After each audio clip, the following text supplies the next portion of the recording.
What's up, guys? This is part 2 in our middle school skill series. Today we're going to be talking about handling pressure. I think it's so important that middle school players, and actually all players at all levels, have the ability to handle pressure. But we need to show them how to be able to handle basically when a guy is denying you.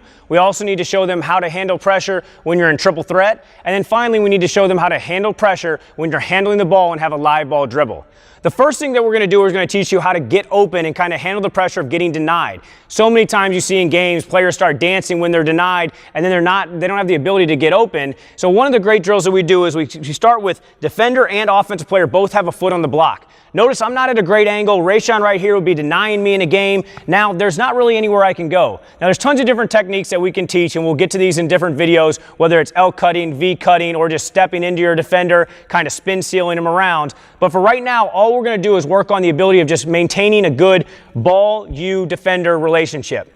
So in this drill, when I flip the ball out, it's live. If you do this, which a lot of players are going to do and try to turn it into a race where I flip the ball out, the defense is faster, he can get to the ball right there if you don't hold him off. If you're smart, though, and what we're going to be teaching is using your body. We always talk about getting close to get open. What that means is the offensive player needs to get close and use their body and strength and also their IQ to just get in a good angled position so that we can ultimately get in an advantageous position so that we get the ball. So now when I flip the ball, instead of just making it a sprint contest, what I'm going to do is I'm going to try to step over and get my arm and body in front of Rayshon so that ultimately I can get to the ball. So the ball is going to go out. I'm immediately going to get open. Now when I catch the ball, this is important. Rayshon is still pressuring me. This can be a coach or another player. Now they have to open up, keep the ball protected. Notice the ball's on my hip. And now we can either teach them to sweep through and just take the layup downhill, or we can teach them, if this guy falls for the sweep through, we can teach them a jab and go and then finish at the rim. So that's our first drill, basically, to handle getting open pressure.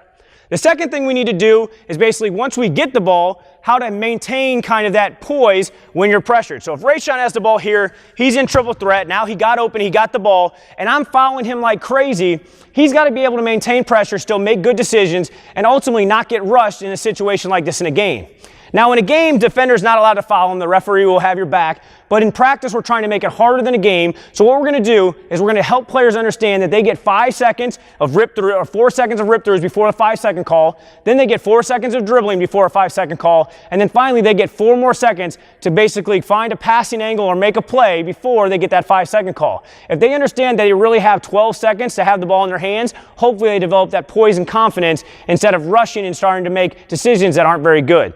So in this drill, Rayshon's in triple threat. He's not allowed to move from this kind of box area. So we're not trying to beat the defender. All we're trying to do is maintain kind of positioning while keeping the ball protected.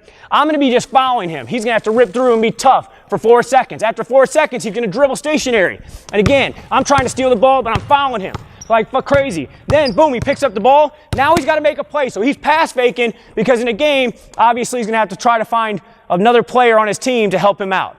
So for the first 4 seconds, rip throughs. Second 4 seconds, dribbles. And the third 4 seconds, just kind of making pass fakes because eventually you're going to have to make a good play. The third drill we're going to do is working on ball handling against pressure. This time, Rayshon's going to have the lane line extended to beat me in the half court. So Rayshon's got the ball right here. This time, I'm not trying to steal the ball. What I'm trying to do is basically keep him in front of me by just pushing him, following him, and pressuring him so that he feels hopefully comfortable enough that when a player guards him in a game like this, he doesn't get rushed, doesn't change speeds, and he ultimately plays at his pace. So Rayshon tries to beat me. I'm just sitting here following him like crazy. Boom, trying to keep him in front. And if he does beat me, he just takes off, gets to half court, and then right there, the drill is done.